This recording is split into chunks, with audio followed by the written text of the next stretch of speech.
하루의 말씀, 오늘은 여호수아 7장 11절에서 13절 말씀 가지고 함께 나눕니다. 먼저 성경 봉독합니다. 이스라엘이 죄를 지었다. 나와 맺은 언약, 지키라고 명령한 그 언약을 그들이 어겼고 전멸시켜서 나 주에게 바쳐야 할 물건을 도둑질하여 가져갔으며 또한 거짓말을 하면서 그 물건을 자기들의 재산으로 만들었다. 그래서 이스라엘 자손은 원수를 대적할 수 없었고 원수 앞에서 패하여 물러섰다.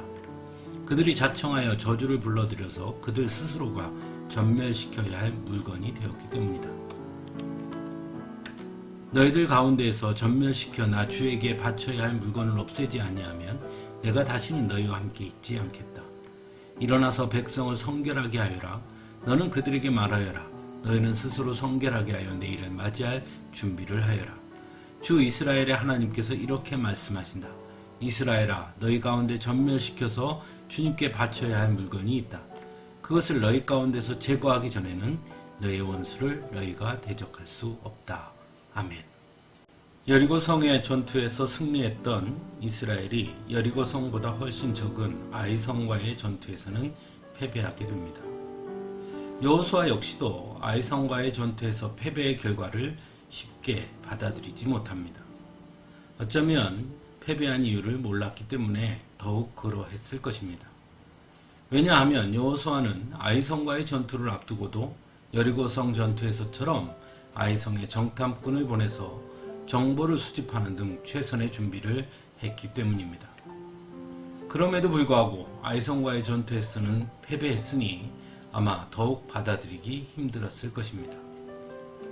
그런 여호수아에게 하나님은 아이성과의 전투에서 패배한 원인이 이스라엘의 죄에 있다고 말씀하고 있습니다. 그리고 하나님께서 말씀하신 그 죄의 내용은 먼저 하나님과 맺은 언약, 지키라고 명령한 그 언약을 이스라엘 백성들이 어겼다는 것이고 하나님께 바쳐야 할 물건을 도둑질하여 가져갔고 거짓말을 하면서 그 물건을 자기들의 재산으로 만들었다고 말씀하고 있습니다. 그런 이유 때문에 이스라엘 자손은 원수를 대적할 수 없었고 원수 앞에서 패하여 물러설 수밖에 없었다고 말씀합니다. 더 놀라운 말씀은 그러한 죄로 인하여 자청하여 저주를 불러들여서 스스로가 전멸시켜야 할 물건이 되었다라고도 말씀한다는 것입니다. 즉 하나님의 거룩한 백성들이며 승리의 백성들이었던 이스라엘이 그 죄로 인해 스스로가 전멸시켜야 할 물건으로 전락되고 말았다는 것입니다. 하나님께서는 그리고 다시 이스라엘이 승리하기 위해 해야 할 일에 대해서 말씀합니다. 바로 너희들 가운데서 전멸시켜야 할 물건들을 없애야 하고 백성을 성결하게 하라고 말씀하고 있습니다.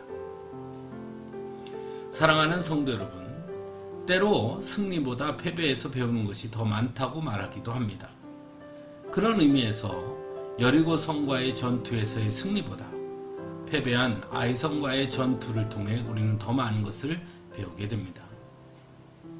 무엇보다 하나님께서 하나님의 백성들에게 가장 원하시는 것은 하나님과의 언약을 지키는 것이며 또한 하나님 앞에 성결함이라는 것을 깨닫게 됩니다. 성결함은 하나님의 백성들의 정체성이기 때문이지요. 무엇보다 하나님의 것을 내 것이라 하지 말아야 함 또한 깨닫게 됩니다. 하나님의 것은 하나님의 것임을 언제든 기억해야 합니다.